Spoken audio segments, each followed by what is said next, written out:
ఆ రాత్రి మేడగదిలో మరి పస్కా ఆచరణ జరుగుతూ ఉంది. యేసుక్రీస్తు ప్రభువుతో పాటు 12 మంది శిష్యులు కూడా ఆ మేడగదిలో ఉన్నారు. మరి ఈ దినాన్ని నియమ గురువారం అని మనం పిలుస్తున్నాం. మాండీ థర్స్డే అనే మాట కూడా ఇంగ్లీష్లో మనం వాడుతూ ఉంటాం. మాండీ అనేటటువంటి మాట లాటిన్ భాషలో ఉన్నటువంటి మ్యాండేటమ్ అనేటటువంటి పదంలో నుండి వచ్చింది. ఇంగ్లీష్లో మ్యాండేట్ అని కూడా అంటారు. అంటే అది ఒక ఆజ్ఞ, లేకపోతే ఆజ్ఞాపూర్వకమైన, నియమించబడిన, లేకపోతే ఆదేశికమైనటువంటి అనేటటువంటి అర్థం ఉంది. ఈ మాట ఎందుకు వచ్చింది అంటే, ఈ మేడగదిలో యేసు ప్రభువారు ఈ కార్యమును చేస్తూ వెళ్ళిన తర్వాత ఆయన ఒక క్రొత్త ఆజ్ఞనిచ్చారు. అది ఆయనను నమ్మిన వారందరూ కూడా ఖచ్చితంగా అనుసరించి తమ శిష్యత్వాన్ని నిరూపించుకోవాలని ప్రభువు చెప్పారు.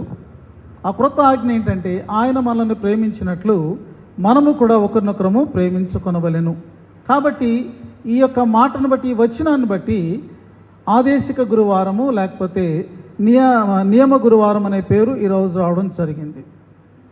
యోహాను ఈ మేడగదిలో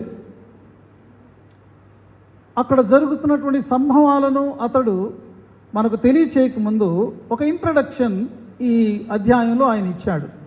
ఆ ఇంట్రడక్షన్ ఏంటంటే, మనం చదువుకున్నట్లు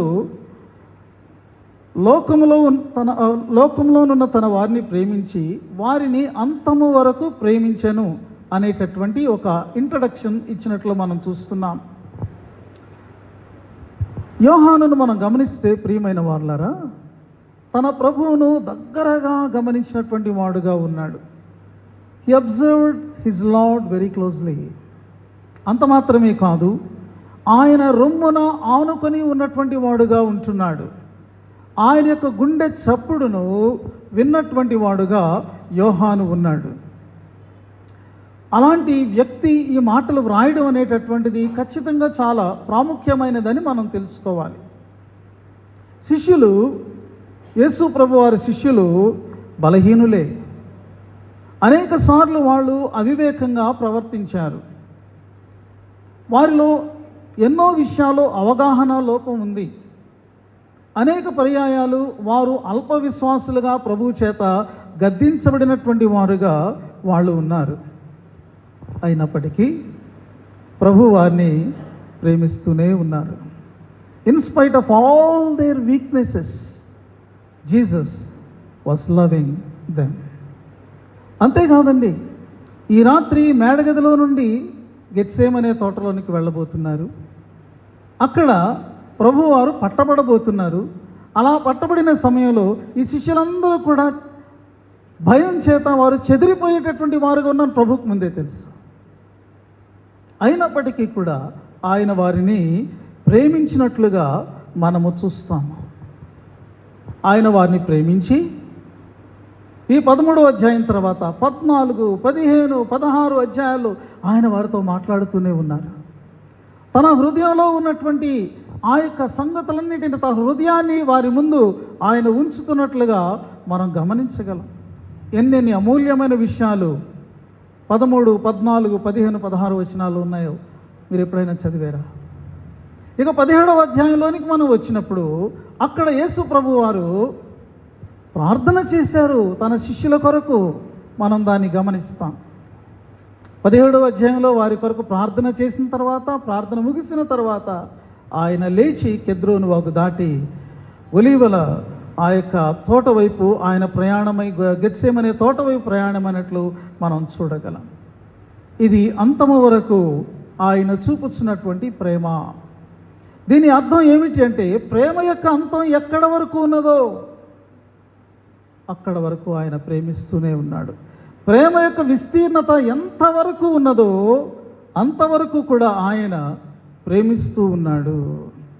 ప్రియమైన వారులారా, ఈ ప్రేమలో నీకు, నాకు, మనందరికీ కూడా పాలిభాగం ఉన్నది. ఎందుకంటే యేసు తన వారిని ప్రేమించాను. మనము యేసుకు చెందినటువంటి వారము. ఆయన ప్రేమ మన కొరకైనటువంటి ప్రేమగా ఉన్నది. కాబట్టి ఈ ప్రేమ ఎలాంటిది అంటే, ముగింపు లేని ప్రేమ. The love that has no end. ఈ ప్రేమ ఇది శాశ్వతమైనటువంటి ప్రేమ. అందుచేత పౌలు గారు ఆయన ఎఫెసీయులకు రాస్తూ దీనిని ఆయన జ్ఞాపకం చేశారు. ఏమంటారు? 5వ అధ్యాయం 2వ వచనంలో, క్రీస్తు మిమ్మును ప్రేమించి పరిమళ వాసనగా ఉండుటకు మన కొరకు తన్ను తాను బలిగాను అర్పణగాను అప్పగించుకొనెను. గమనించాలి మనము, యేసు ప్రేమ ఆయన బలిలోను అర్పణలోను మనకు ప్రత్యక్షమైంది. ఐ లవ్ యూ అని ఆయన ఈ రీతిగా హడావిడి చేయలేదండి. ఆయన శిలువ మీద ఉన్నప్పుడు ఆ యొక్క బలి, ఆ యొక్క అర్పణ ఆయన యొక్క ప్రేమను మనకు ప్రత్యక్షపరిచింది. ఆ యొక్క బలిగా అర్పణగా మన పట్ల చూపబడినటువంటి ప్రేమ అది పరిమళ వాసనగా మారింది. యేసు చెంత ఎవరైతే చేరతారో వారు ఆగ్రహించేది ఏంటో తెలుసా అండి? పరిమళం, ప్రేమ పరిమళం, ది అరోమా ఆఫ్ లవ్. ఆయన దగ్గర నుంచి సెంటు వాసనలు రావు. దానికి మించినటువంటి మన ఆత్మను కూడా ఆశ్చర్యపరిచేటటువంటి ఆకర్షించేటటువంటి ప్రేమ పరిమళము యేసు వద్ద మాత్రమే లభిస్తుంది. He is the aroma of love. ఆయనే ప్రేమ పరిమళం. ప్రియమైనటువంటి వారులారా, ఈ ప్రేమను గురించి పౌలు ఇంకా వర్ణిస్తూ ఆయన ఏమంటాడంటే, ఇదిగో ఈ యొక్క క్రీస్తు ప్రేమ జ్ఞానమునకు మించినటువంటి ప్రేమ. This is beyond our comprehension, beyond our understanding. ప్రేమ అంటే ఇలా కూడా ఉంటుందా, ఇది నాకు అర్థం కావడం లేదే అని మనం అనుకునేటటువంటిది.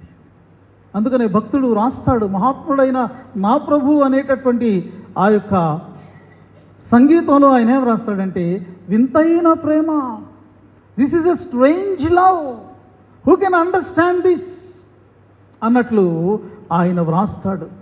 కాబట్టి పౌలు అంటున్నాడు, క్రీస్తు ప్రేమ జ్ఞానమునకు మించినది. ఈ ప్రేమ యొక్క వెడల్పు, పొడుగు, లోతు, ఎత్తు ఎంతో మీరు తెలుసుకోవాలని నేను ఆశిస్తూ మీ కొరకు నేను ప్రార్థన చేస్తున్నాను. ఆయన ప్రేమ ఎంతవరకు మనకు తెలుసు? ఎంతవరకు ఆయన ప్రేమను మనము అర్థం చేసుకున్నాం?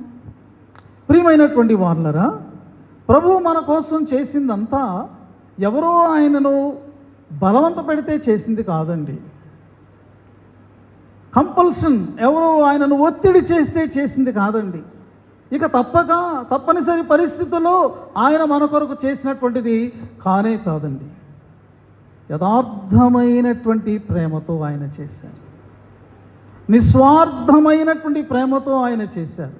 నిజమైనటువంటి ప్రేమతో ఆయన మన కొరకు చేసిందంతా చేశారు. Everything he has done out of his abundant love. తన యొక్క సమృద్ధి అయినటువంటి ప్రేమలో నుండి ఆయన నీ కొరకు నా కొరకు చేశారు. దీన్ని మనం గ్రహించవలసినటువంటి అవసరం ఉన్నది. ఈ రాత్రి మనం ఏం చేయాలి? ప్రియ విశ్వాసి, ఆ క్రీస్తు ప్రేమ నిన్ను తాకని, అది నీ యొక్క హృదయంలోనికి రాని, నీ జీవితాన్ని ఆ ప్రేమ ఆవరించని. Until unless you open yourself, you cannot be touched by that love. దాన్ని మనము తెలుసుకోవలసిన వారంగా ఉంటున్నాం. దీని తర్వాత మనం గ్రహిస్తే యేసు ప్రభు యొక్క హృదయము ఇంత ప్రేమాపూరితమైనదైతే అక్కడ ఉన్నటువంటి ఒక శిష్యుని యొక్క స్థితిని మనం గమనించగలం. 2వ వచనంలో వ్రాయబడి ఉంది, వారు భోజనము చేస్తుండగా ఆయనను అప్పగింపవలని సీమోను కుమారుడు ఇస్కరియోతు యూదా హృదయములో అపవాది ఇంతకు ముందు ఆలోచన పుట్టించి ఉండెను. యేసు ప్రభు వారి శిష్యుడు అయినటువంటి యూదా హృదయం ఎలా ఉంది అంటే, సాతానుడు అతనికి ఇచ్చినటువంటి ఆలోచనలన్నిటినీ కూడా అతడు తన హృదయంలో నింపుకొని అక్కడ కూర్చున్నట్లుగా మనము చూడగలం. అతని హృదయం అపవాది ఆలోచనలతో నిండిపోయింది. యూదా హృదయం సాతాను వశం. యూదా హృదయం సాతాను యొక్క ఆలోచనల మయముగా అది ఉంటూ ఉన్నది. ఎప్పుడైతే ఒక హృదయము ఈ రీతిగా సాతాను యొక్క వశమైపోతుందో అది సాతాను మనస్సు. ఏ వ్యక్తి హృదయంలో అయితే ఇదిగో ఇలాంటి స్థితి ఉంటుందో ఆ హృదయం కఠిన శిలలా మారిపోద్దండి. It becomes like a rock. క్రీస్తు ప్రేమ తాకిడికి అక్కడున్న శిష్యులందరూ కూడా వారి హృదయాలు మరి కరిగిపోతున్నట్లుగా ఉంటే, యూదా హృదయం మాత్రం చలించకుండా అలాగే ఉన్నది. అతని హృదయంలో ఏ ఫీలింగ్స్ లేవండి, నో ఫీలింగ్స్. ఆ మేడగది యొక్క వాతావరణం, ఒక సెరీన్ అట్మాస్ఫియర్ ఆల్రెడీ అక్కడ ఏర్పడింది. ఒక గంభీరమైనటువంటి, ఒక పవిత్రమైనటువంటి వాతావరణం. అందరూ దానిలో లీనమైపోయి ఉన్నారు. యూదా మాత్రం అలా లేడండి. అతని హృదయం ఒక రాయిలా మారింది. ఏ ఫీలింగ్స్ లేవు, ఏ సెంటిమెంట్స్ లేవు, ఏ మోరల్స్ లేవు, ఏ వాల్యూస్ లేవు. అతనిలో ఏ చలనం లేదు. అయినప్పటికీ కూడా ఏమి ఎరుగునట్టుగా గుంభనంగా అలాగా కూర్చున్నాడు. అనుకుంటున్నాడేమో తన ఆంతర్యంలో ఏముందో ఎవరికూ తెలియదని అతడు అనుకుంటున్నాడేమో. గమనించండి, యూదాను పిలిచి శిష్యునిగా చేసుకొని అపోస్తలుడు అంతటి గొప్ప స్థానాన్ని, ప్రతిష్టాత్మకమైనటువంటి స్థానాన్ని అతనికి ప్రభు ఇచ్చాడు. ఎంత గొప్ప సంగతి. అయితే ఇప్పుడు ఆ ప్రభు ఏం చేయబోతున్నారంటే, ఆ యూదా కొరకు ఆయన ప్రాణము కూడా పెట్టడానికి సంసిద్ధుడై ఆ శిలువ మార్గంలో ఆల్రెడీ ఆయన ప్రవేశించాడు. అయితే ఆయన పట్ల కదా నమ్మకత్వాన్ని కనపరచవలసింది. He should commit his life to Christ. He should be faithful to his master. తన యొక్క యజమానికి, తన ప్రభువు పట్ల అతను నమ్మకయోగ్యమైన వాడుగా ఉండవలసి ఉన్నది కదా. తన కొరకు ప్రాణం కూడా ఆయన పెట్టబోతున్నాడు, తన రక్షణ కొరకు. కానీ యూదా ఎవరి దగ్గర అయితే 30 వెండి నాణాలు తీసుకున్నాడో వాళ్ళ పట్ల విపరీతమైనటువంటి నమ్మకత్వాన్ని కనపరుస్తూ వారికి ఇచ్చిన మాట నిలబెట్టుకోవడం కోసం ఏం చేయాలా అనేటటువంటి ఆలోచనలో పడ్డాడు. ఎక్కడ ఉన్నాడు అతడు? ప్రభు సన్నిధిలో ఉన్నాడు, మేడగదిలో ఉన్నాడు. ఎక్కడ ఉన్నాడు అతడు? ప్రభు బల్ల ముందు ఉన్నాడు. ఎంత భయంకరమైన స్థితి. ఆలయంలో ప్రభు బల్ల ఎదుట, ప్రభు సన్నిధిలో ఉండి కూడా ఒకవేళ ఏ వ్యక్తి హృదయమైనా అలా ఉంటే ఎంత భయంకరమైన స్థితి అది. ఈ యొక్క గంభీరమైనటువంటి వాతావరణం ఆ హృదయాన్ని కదిలించలేకపోతుందా? ఆ హృదయం ఏమాత్రం కరగలేకపోతున్నదా? ప్రభు చూపిస్తున్నటువంటి ప్రేమ ఎదుట ఆ హృదయము అలాగే బండబారిపోయినదిగా ఉండిపోయిందా? ఏమాత్రం చలనం లేకుండా ఉండిపోతున్నదా? ప్రియమైనటువంటి వాళ్ళరా, చాలా భయంకరమైనటువంటి స్థితి. ప్రభు తర్వాత వచనాల్లో అంటున్నారు, ఇక్కడ ఉన్నవారి అందరిలో కూడా అందరూ పవిత్రులు కాదు, ఒకడు అపవిత్రుడిగా ఉండిపోయాడు. Still he was in the presence of his lord. తన ప్రభు సన్నిధిలోనే ఉన్నాడు. కానీ ఆ ప్రేమ చేత, ఆయన పట్ల విశ్వాసము చేత తన ఆంతర్యాన్ని అతడు పవిత్రపరచుకోలేకపోయాడండి. అపవిత్రుడుగా మిగిలిపోయాడు. ఎన్నో ఆలయాల్లో నుండి ఎంతోమంది క్రైస్తవులుగా కనబడేవారు, విశ్వాసులుగా కనబడేవారు అపవిత్రులుగా వస్తున్నారు, అపవిత్రులుగానే వెళ్తున్నారు. Maybe they are partaking in the Lord's supper. ఎవరికి తెలియదు కదా బయట, కానీ హృదయం, ఆంతర్యం అపవిత్రం. యూదా యొక్క మనసు సాతాను వశమైంది కాబట్టి అతని యొక్క జీవితం అపవిత్రతతో అలాగే మిగిలిపోయినట్లు మనము చూడగలం. విశ్వాసి, నీకు నాకు దేవుడిచ్చినటువంటి పిలుపేంటో తెలుసా? పౌలు ద్వారా దేవుడి మాటలు ఆయన వ్రాయించారండి. ఫిలిప్పీ సంఘానికి రాస్తూ 2వ అధ్యాయం 5వ వచనంలో ఏం రాయబడిందంటే, క్రీస్తు యేసునకు కలిగిన మనస్సు మీరును కలిగి ఉండండి. మంది సాతాను కలిగిన మనసు కాదు. సాతాను యొక్క ఆలోచనలు నెరవేర్చడానికి మనం ఇక్కడ లేము. సాతాను చిత్తాన్ని, సాతాను ఉద్దేశాలను నెరవేర్చేటటువంటి వారు మనము కాదు. క్రీస్తు యేసు కలిగినటువంటి మనస్సు, ఆ పవిత్రమైన మనస్సు, ఆ ప్రేమ కలిగినటువంటి మనస్సు. ప్రియమైనటువంటి వాళ్ళరా, ఈ మనస్సును మనము డెవలప్ చేసుకోవడానికి, ఈ యొక్క మనస్సును మనము దినదినము కూడా క్రీస్తు యేసు యొక్క మనస్సుగా మన యొక్క మనస్సు మరి మారునట్లు, ఎదుగునట్లు మన ఆధ్యాత్మిక జీవితాన్ని మనం ఏమాత్రమైనా మరి దానిని మనం మలుచుకునేటటువంటి వారంగా ఉంటున్నామా మనం జ్ఞాపకం చేసుకోవాలి. మేడగదిలో ఆ రాత్రి వారు ఒక భోజనపు బల్ల ముందు కూర్చున్నారు. ఆ భోజన బల్ల ఎలా ఉంటుంది అంటే ఒక యూ షేప్లో ఉంటుంది అన్నమాట. యూ షేప్లో ఉంటుంది. అది మన డైనింగ్ టేబుల్ లాగా కుర్చీలు వేసుకుని కూర్చునేంత హైట్ ఉండదు. అది జస్ట్ నేల మీదకు ఉంటుంది. అక్కడ కూర్చునేటటువంటి వారు ఒక చేతిని ఇలా పెట్టుకుని కాళ్ళు వెనక్కి మడిచి వాళ్ళు కూర్చుని ఈ చేత్తో వాళ్ళు తింటూ ఉంటారు. అది నాటి వారి యొక్క భోజన పద్ధతి.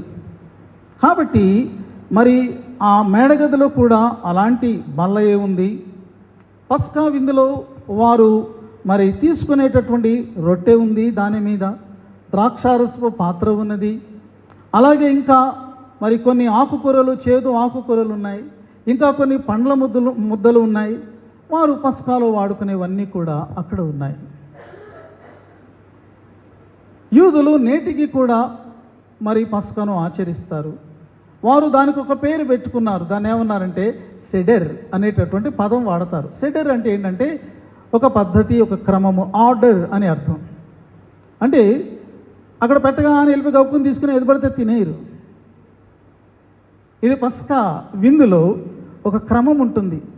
దేని తర్వాత ఏది స్వీకరించాలి, దేని తర్వాత ఏ ప్రార్థన చేయాలి, ఏ పాట పాడాలి, తర్వాత ఎప్పుడు ఏది భుజించాలి, పానము చేయాలి అనేటటువంటివన్నీ కూడా ఒక చక్కటి ఆర్డర్లో ఉంటాయన్నమాట.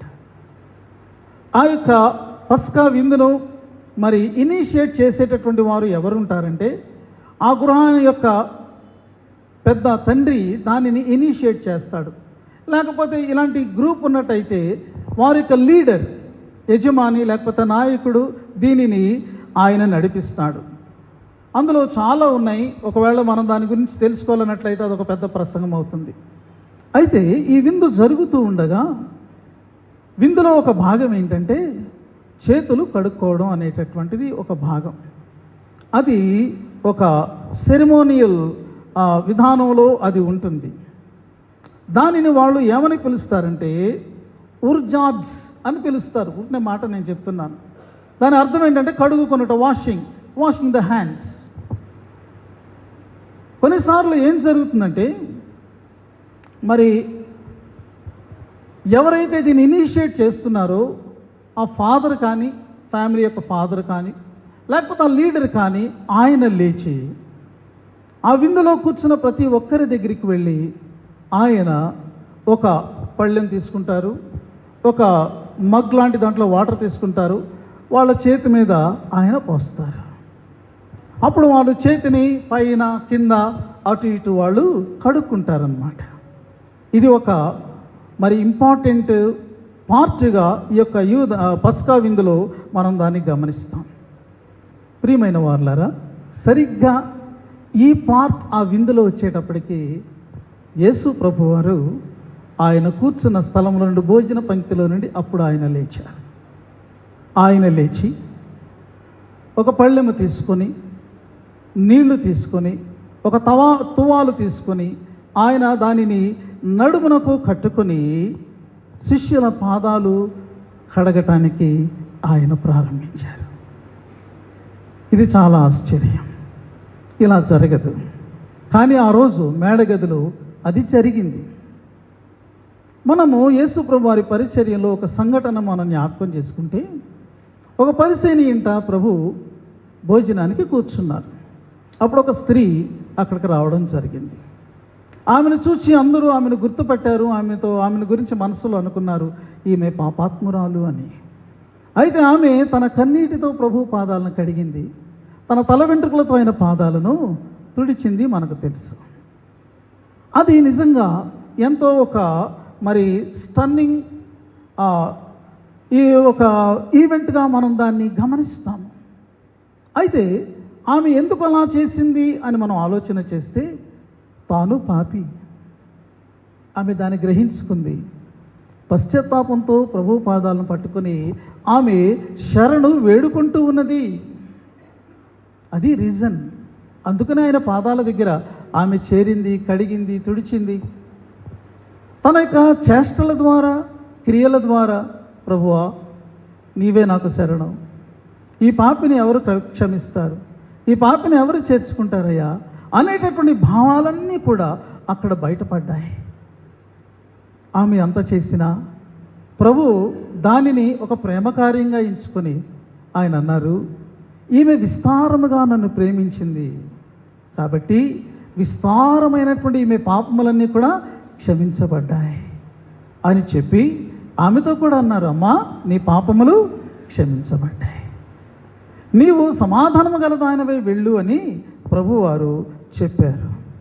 అయితే ఇప్పుడు పరిశుద్ధుడైనటువంటి ఆ ప్రభు, పరిశుద్ధపరచగలిగినటువంటి ఆ యొక్క ప్రభు తన శిష్యుల యొక్క మురికి పాదాలు కడగడంలో ఆంతర్యం ఏంటి? వాయ్ ఎందుకు మనం ఆలోచించాలి. ప్రియమైనటువంటి వార్లరా, యూదియా చట్ట ప్రకారంగా, యూదియా సాంప్రదాయాల ప్రకారంగా వారు చెప్పేటటువంటిది ఏంటంటే, ఈ గురు శిష్యుల సంబంధంలో ఒక గురువు తన యొక్క పాదములు కడగాలని, తన శిష్యుడు కడగాలని ఎక్స్పెక్ట్ చేయకూడదట. ఈ షుడ్ంట్ ఎక్స్పెక్ట్, ఆశించడం కూడా చేయకూడదు, లేకపోతే ఆదేశించడం కూడా చేయకూడదు. ఈ should not demand Nar expect. చూసారా, అది యూదియా విధానంలో ఉన్నటువంటిది. మన దేశంలో వేరు అనుకోండి. శిష్యుడే గురువు పాదాలు కడగడం అనేటటువంటి దాని విషయంలో అతనికి ఒక కట్టడి, లేకపోతే ఒక తప్పనిసరిగా చేయవలసిందిగా లేనటువంటి పరిస్థితులు ఉంటే, ఒక గురువు శిష్యుల పాదాలు కడగడం అనేటటువంటి దాన్ని అసలు మనము థింక్ చేయగలమా? It is unthinkable, unimaginable. దాన్ని మనం ఊహించలేం, దాన్ని మనం ఎక్స్పెక్ట్ చేయలేం. పాత నిబంధనలో కూడా మనం చూస్తే ఎలీషా ఏలియాకు శిష్యుడిగా ఉన్నాడు. అతని గురించి ఏం రాయబడిందంటే, ఏలియా చేతుల మీదుగా నీరు పోసినటువంటి ఎలీషా అని వ్రాయబడి ఉంది. చేతుల మీద అంటే ఉపచారం చేయడం అని అర్థం.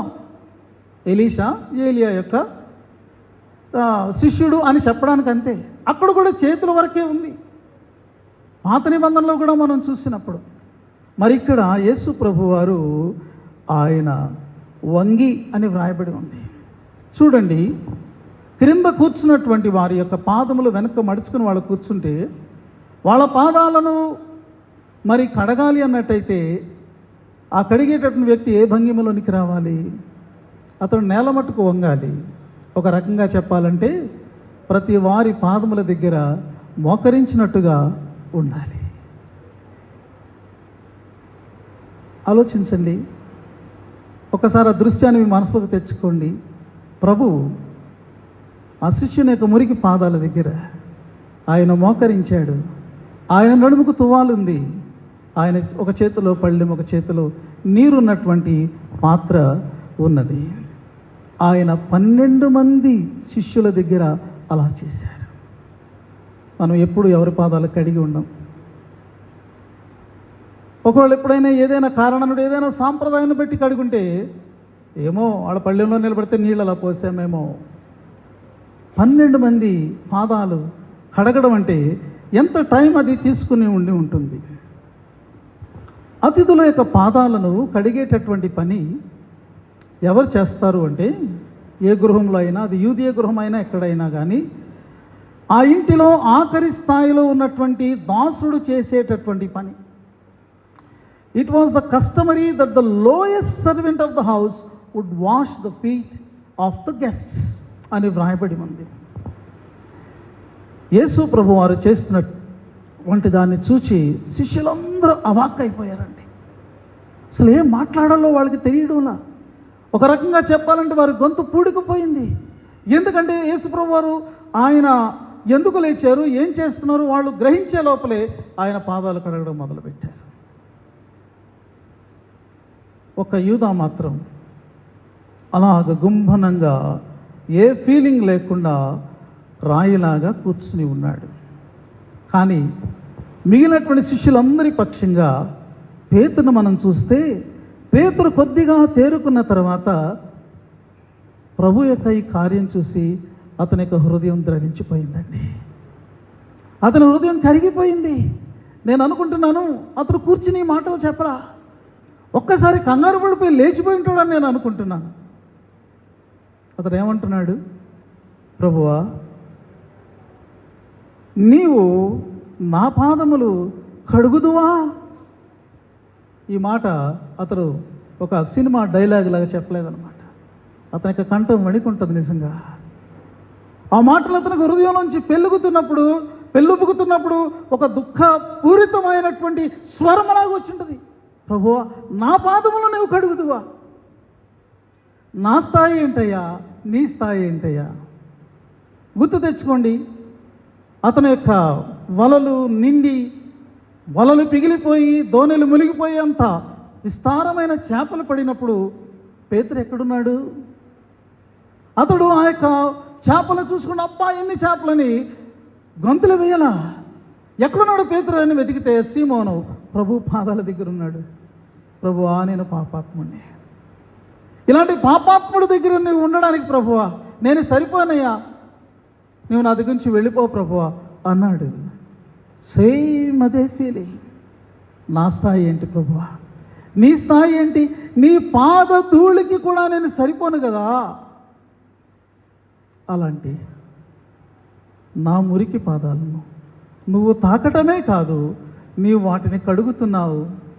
ప్రభువా నా పాదములు కడుగుదువా, నేను దానికి చాలిన వాడనా అంటున్నాడు పేతురు. ఇంకా అంటున్నాడు, నీవెన్నడూ నా పాదాలకు కడకూడదు ప్రభా, నోను నోను నోను అంటున్నాడు అనమాట. వద్దు ప్రభు వద్దు ప్రభు అని వెనక్కి వెళ్తున్నాడు అనమాట. ప్రభు అతనితో చెప్పిన తరువాత అప్పుడు లేకపోతే అతడు దానిని తట్టుకోలేక తల్లడిల్లుతూ ఉన్నాడు. ప్రభు చెప్పారు, పేతురు నేను నిన్ను కడుగుతేనే నీవు శుద్ధి అవుతావయ్యా, నీవు పవిత్రుడు అవుతావు. Let me purify you. అప్పుడు అంటున్నాడు, ప్రభువా నీవు నన్ను పవిత్రపరచాలనుకుంటే నా పాదాలు మాత్రమే కాదయ్యా, నన్ను పూర్తిగా కడుగు. లేదు లేదు పేతురు, మీరందరూ కూడా నన్ను విశ్వసించారు.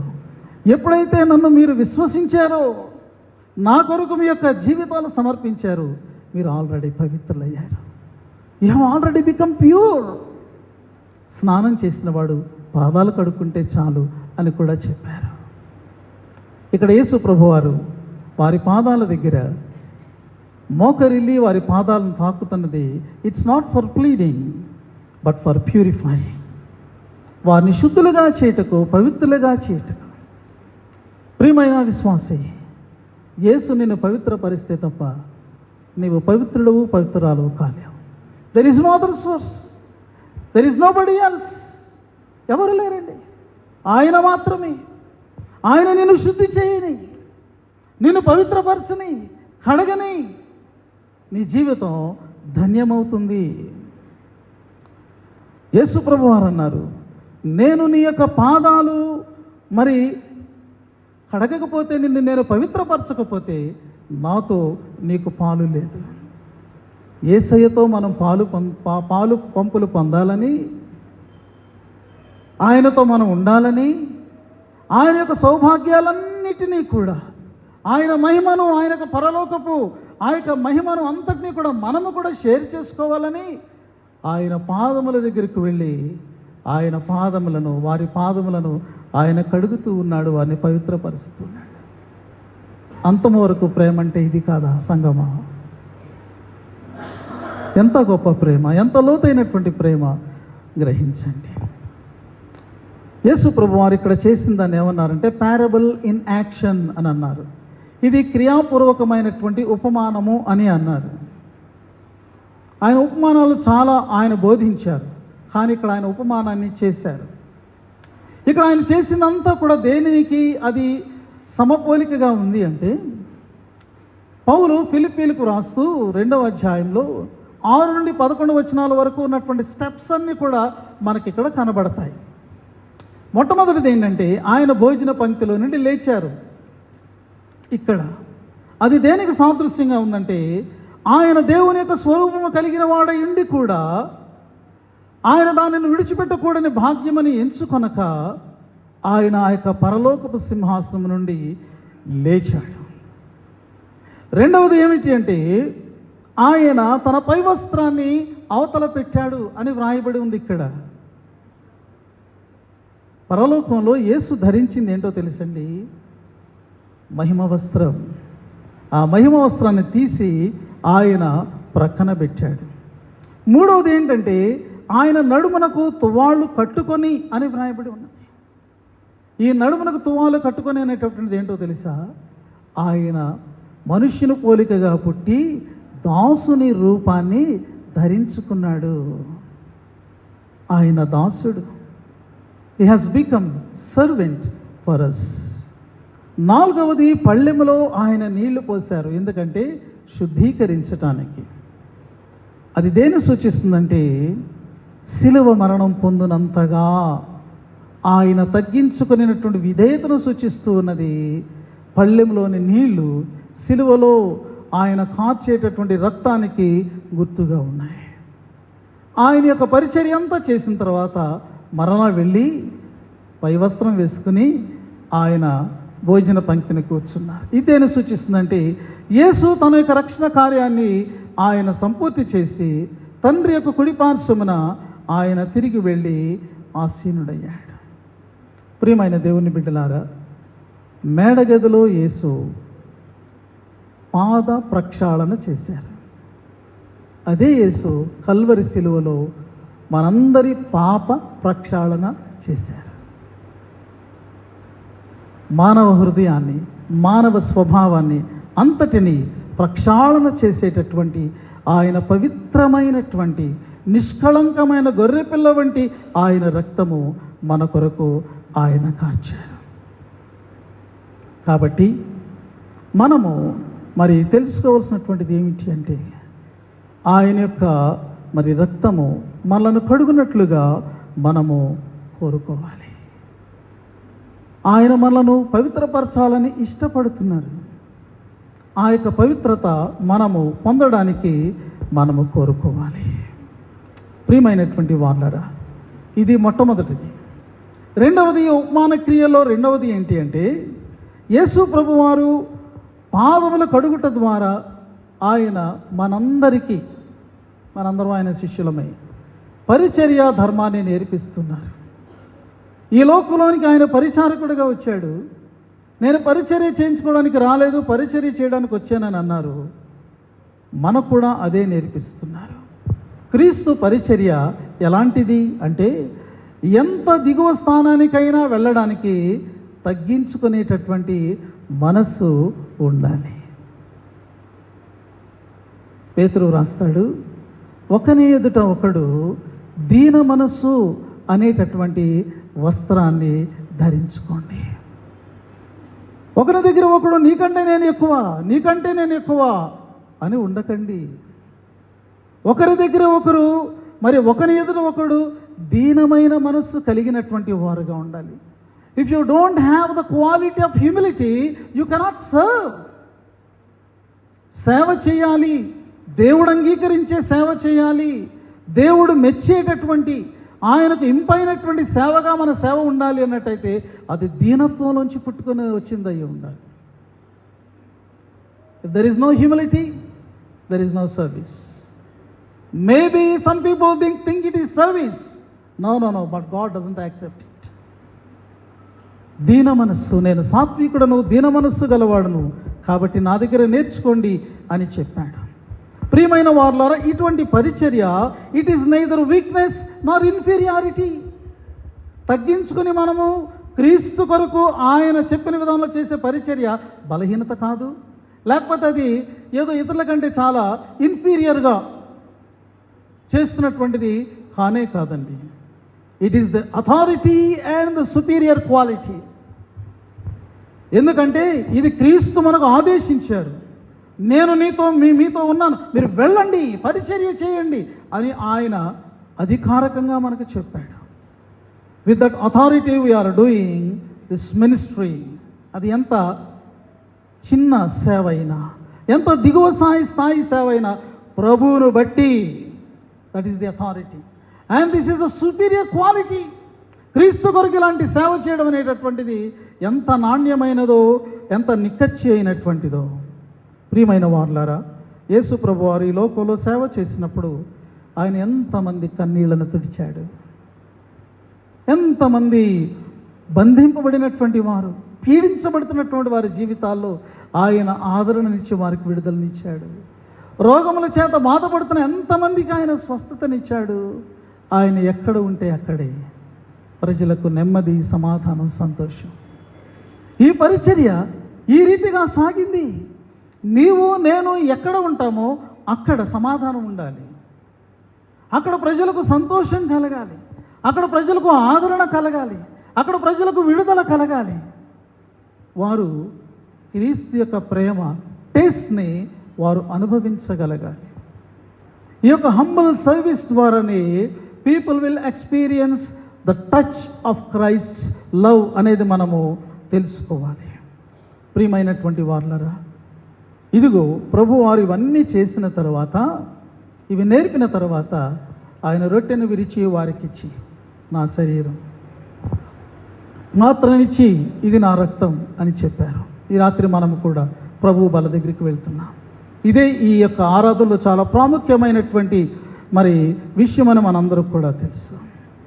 అయితే మనం జ్ఞాపకం చేసుకోవాలి, పౌలు పత్రిక పాఠంలో ఈరోజు చెప్పినట్లు ఈ యొక్క ప్రభు బలలో పాల్గొనుట ప్రాముఖ్యం.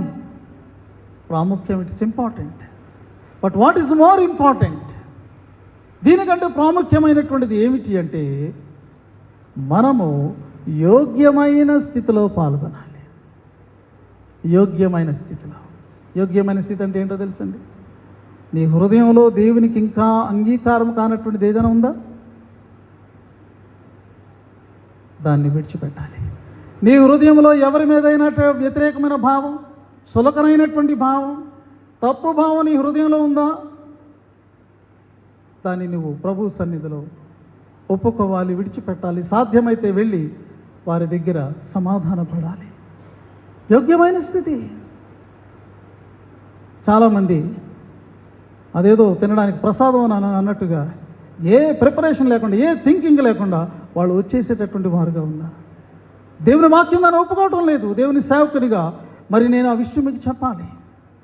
ఒకవేళ అలాగ సిద్ధపాటు లేకుండా, యోగ్యమైన స్థితి లేకుండా పాల్గొంటే ఆయన శరీర విషయంలో, రక్త విషయంలో అపరాధి అయ్యేటటువంటి భయంకరమైన పరిస్థితి ఉన్నది. ఇది మనం తీసుకోవడం వల్ల మనం దీవించబడాలి. ఇది ఆశీర్వచనపు పాత్ర. యోగ్యమైన స్థితిలో రాకపోతే ఇదిగో ఈ కార్యమే నిన్ను అపరాధిగా తీర్చిదిద్దుతుంది. కాబట్టి భయభక్తులతో రావాలి. అలా రావాలి అన్నట్లయితే నిన్ను నువ్వు పరీక్షించుకొని రావాలి. స్వపరీక్ష చాలా అవసరం. యూదా అక్కడ ఉన్నాడు, పవిత్రుడిగా లేడు. తెల్లవారిసరికి అతని పరిస్థితి ఏమైంది? సంగమా ఏమైంది? అతడు సాతానుని నమ్ముకున్నాడు, యేసు సమక్షంలో ఉన్నాడు. సాతాను ఇష్టమైన నెరవేర్చడానికి అతను ఒప్పుకున్నాడు. తెల్లవారికి ఏమైంది? అతని బ్రతుకు తెల్లారిపోయింది. ఎందుకు అంటే తన ముందు అతను నిలవలేకపోయాడు. He could not stand before him. అయ్యో నేను చేసింది, ఆ నేరారోపణ మనస్సు ముందు నిలవలేక అతను వెళ్ళి ఆత్మహత్య చేసుకున్నాడు. మనము దీవించబడే వారంగా ఉండాలి. కాబట్టి ఆశీర్వాదం పొందడానికి మనం వద్దాం. దేవుని ఎదుట మన హృదయాలను మనము సమ్మతిపరుచుకుందాం. ఇక్కడ నుంచి మనం వెళ్ళేటప్పుడు, వచ్చేటప్పుడు అలా వస్తాం, వెళ్ళేటప్పుడు మనం ఎలా వెళ్తాం? క్రీస్తు యొక్క పరిచారకులుగా మనం వెళ్తాం, ఆయన సేవకులుగా మనం వెళ్తాం. మీరు నన్ను బోధకుడు, ప్రభు అని పిలుస్తున్నారు కదా, అలా పిలవడం కరెక్టే. కానీ నేను ఏమి చేశానో మీరు చూశారు కదా, మీరు కూడా ఒకరినొకరు ఈ రీతిగా పరిచారం చేసుకోండి. We go as the servants of Christ to serve each other and to serve the world. ఇక్కడి నుంచి మనం వెళ్ళిపోయి, అమ్మాయి ఈరోజు తీసేసుకున్నాను, అమ్మయ్య దేవునికి స్తోత్రం, అదా? అది కాదండి. Of course there is a great satisfaction, కానీ ఇక్కడి నుంచి నువ్వు వెళ్ళేటప్పుడు బాధ్యతతో నువ్వు వెళ్తున్నావు, అది గుర్తుపెట్టుకో. ఈ రాత్రి మనము మరి అలాంటి స్థితిలో ప్రభు బలను సమీపించడానికి ఆయత్తపడదాం. పరిశుద్ధాత్మ దేవుడు అటువంటి కృప మనందరికీ మెండుగా అనుగ్రహించునుగాక. ఆమేన్.